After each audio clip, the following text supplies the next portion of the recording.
પાન, માવા, ગુટકા, તમાકુ ખાતા હોય એ ચેતી રહેજો મિત્રો. કેન્સર તમને ગમે ત્યારે ભરડામાં લેશે ને લેશે. કોઈ અમને એમ કહેતું હોય કે પાન, માવા, મસાલાના ગુટખાઓ ખાવાથી કેન્સર ન થાય, તો હું તમને એક સ્પષ્ટ અને સીધી વાત કરું.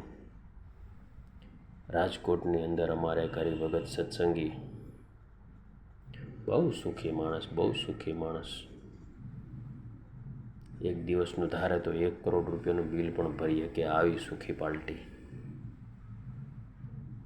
એમને સંતો ના પાડતા કે તમે પાન, માવા નહીં ખાઓ, ગુટખા નહીં ખાઓ. એ કે સ્વામી, એ કે જે નથી ખાતા એને કેન્સર થાય છે. તો સ્વામી કે કંઈ વાંધો નહીં ભગત.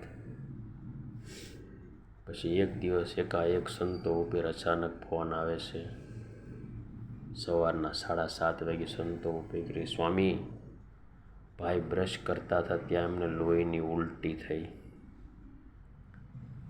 તો સ્વામી કે અમે ઘણી ના પાડતા હતા મોટા ભાઈને, ભગતને, છતાં નહોતા સમજતા.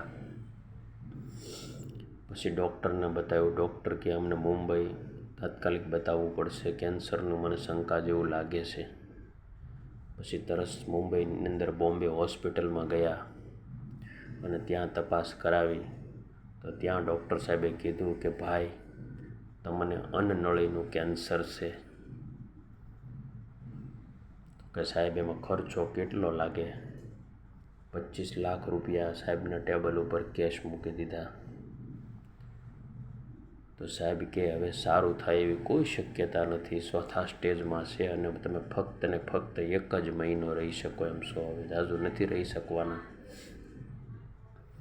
તો એ ભગત કે સાહેબ કે અમેરિકાથી ચાર્ટર ફ્લાઇટમાં ડૉક્ટરોને બોલાવો, અથવા ત્યાં જવું પડે તો આપણે પ્રાઇવેટ ચાર્ટર ફ્લાઇટમાં જઈ શકીએ, પરંતુ મારે બચવાનું છે. ડૉક્ટરે સ્પષ્ટ ના પાડી દીધી કે ભાઈ હવે બચવાનો કોઈ રસ્તો નથી.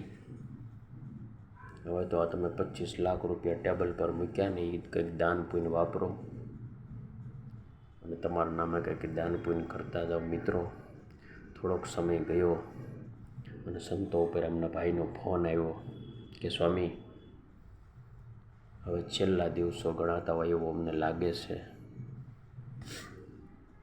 તો સંતો શ્રીજી મહારાજની મૂર્તિ લઈને એમના ઘરે પહોંચી ગયા સવારે 7 વાગે. અને સંતોએ છાતી ઉપર શ્રીજી મહારાજની મૂર્તિ રાખી. એ ભગતને દર્શન થાય એમ અને દર્શન કરી અને મહારાજના ધામમાં ગયા. વાલા ભક્તજનો, એટલે જીવન અમૂલ્ય છે. પાન, માવા, ગુટખાથી બસજો.